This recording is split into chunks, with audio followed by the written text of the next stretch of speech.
Anyway, it is so important to consider the divide and conquer tax tax that American companies, American employers have been using, starting in the 1800s, if not earlier, on the East Coast, where we, Southern blacks or Northern blacks who had immigrated to the North and who were freedmen. There were African Americans living in the North during the Civil War at all times, all throughout this history of this country.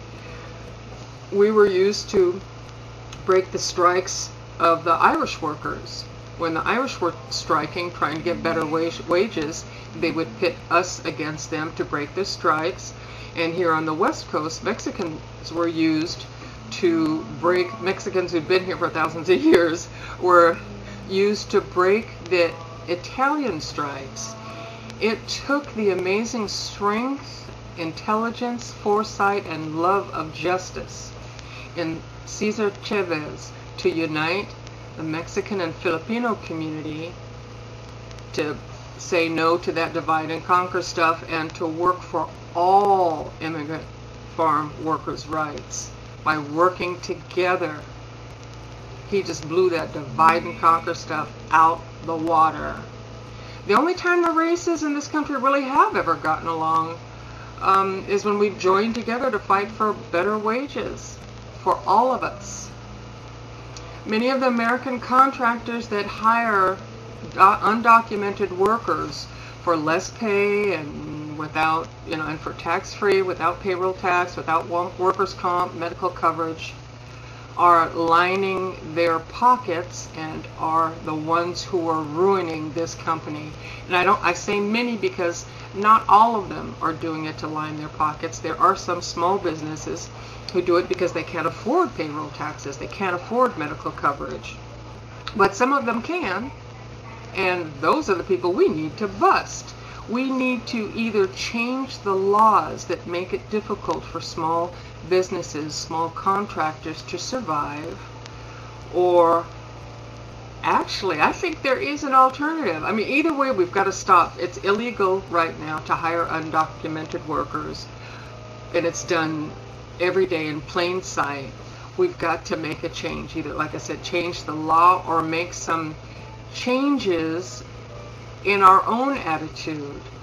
I am wondering, why aren't we Americans also on the line on the corners of the local hardware store chains waiting for work? Why don't we get in line with them? Why don't we work together and get in line to work also, so we all can be down there looking for work? I don't think it's because Americans won't work for low wages. I don't believe that at all. I don't buy into that.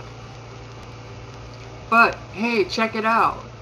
We beat the mine owners, the shipping industry, the railroad companies when we all joined together and demanded decent wages. So why don't we as Americans start going down to Lowe's and Yardbirds and waiting in line for work just like everybody else, or at least take photographs, videos of these employers who are basically hiring scab laborers, and taking those videos to our city council and ask them to focus on busting those people who are breaking the law instead of busting Americans who are smoking pot. Putting us in jail.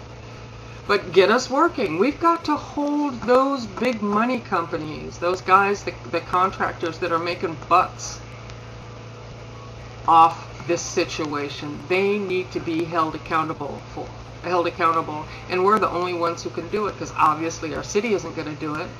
You can go in any city, anywhere USA, and find workers waiting for the the contractors to come pick them up. We should be out there doing it. Let's get out there and get online and join up with other workers and start to make some changes.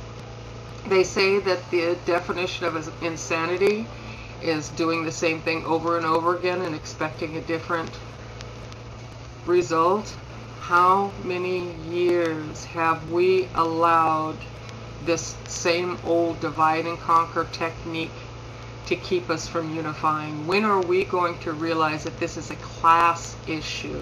This is a class issue, and stop doing the same insane thing over and over again, scratching at each other's backs like frogs trying to get out of a bucket. No, let's work together. Let's start getting down there and joining the people who are looking for work. Make a difference. We can do this. If we don't, nobody's going to, and we can't continue on how things are going. We've got to make the changes. I challenge folks out there, get on down there, get in line. With all of us, get in line for work.